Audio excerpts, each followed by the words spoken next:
I'm Mike Deacon, and I run my own business and finance consultancy as a portfolio business.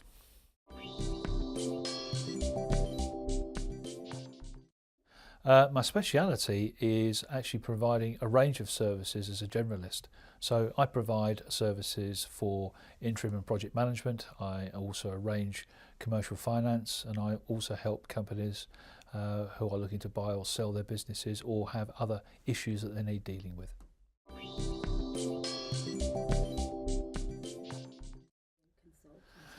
A portfolio consultant is really someone who is able to cover a wide range of business issues, from strategic planning through to specific areas such as change management or specific projects that require management, or more importantly, businesses often have issues with regard to finding funds. That's a big issue at the moment.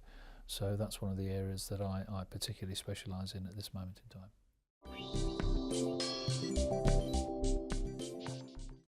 Where am I going? What the hell am I doing? Have I got a market? Do I have clients that want to stay with me? How do I gain more business? The list is endless. Often for the larger businesses, they're quite well organised, but for the smaller owner-managed businesses or entrepreneurs, very often they don't have someone to talk to. So you tend to find that they ask questions that they hitherto may not have thought of or dare ask.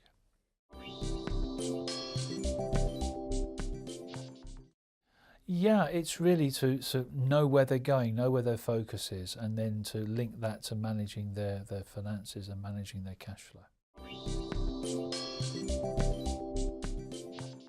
Both private and public sector based organisations, and by that I mean that I work with a lot of smaller SMEs, and I've done so for over 30 years, but more recently I've expanded that into working with public sector or public sector facing organisations, whether they be government departments or companies which are called social enterprises, which are third sector companies, which are a hybrid private public type of organisation. They have the benefits of public ownership, but they operate like a private company business.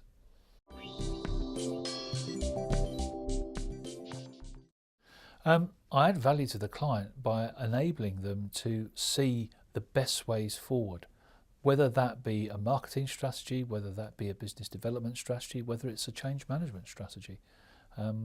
It suits each company's circumstances, whatever they may be, and sometimes those circumstances may be a multiple complex issue, a set of issues, or they could be something very simple. I helped set up a public health consultancy as a social enterprise for a group of ex-NHS employees that had been made redundant in the last wave of cuts in 2007. And from scratch we effectively set a company up and won a large government contract for them within the space of 6 months of establishment, which has helped them sustain the business without debt and has generated a lot of cash. So they've been very successful, and despite the more recent announcement of cuts across all public sector departments, they are still able to provide a valuable service and not lose the benefit of their expertise through redundancy by their former employers. For me, I would say that I can provide an answer or a set of solutions to any given problem that a client may have.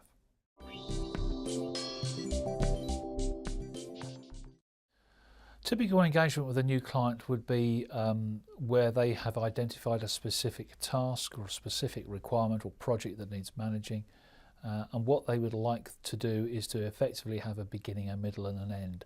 So they would like to see a project through based on the strategy that they've scoped out, and often clients don't scope very well, and so they need some help in scoping what they need.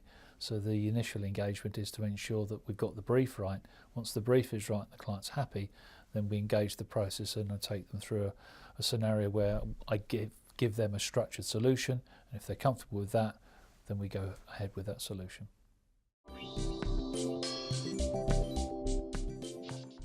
For me, is being able to be honest about a situation with a client. Clients don't really want to hear statements which make them feel good. They actually want some honesty. So sometimes, whilst it's painful, telling the honest truth straight to them is actually often the best way of getting the right response. And it also allows the client to engage by owning the proposition. So for them, if they hear an unpalatable response, at least they've heard it, and then it's up to them to be honest enough to say, actually you're right, or maybe I should change, or perhaps I don't agree with you, and move on. Everyone's different, but honesty I think is the best way.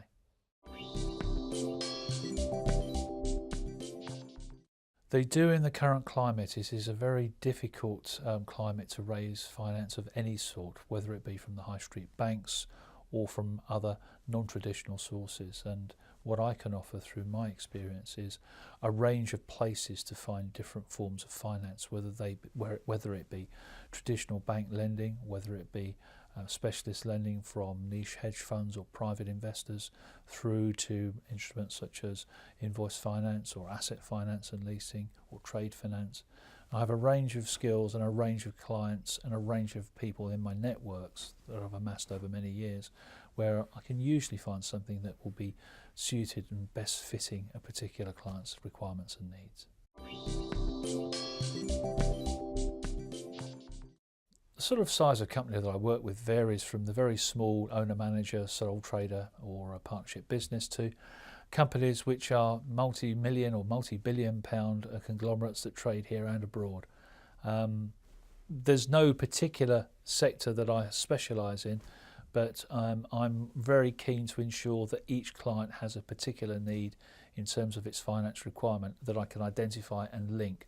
And usually it has to be for a business need. It's either to sustain or grow or evolve a business. Occasionally there are companies that need to be refinanced and rescued, and then I can work with investors and new shareholders that potentially might be interested in particular organisations that require that assistance. So it can be for business development, it can be for growth, it could be for restructuring, or any sort of circumstance that the client has a need for new or additional monies, or to maybe refinance existing monies.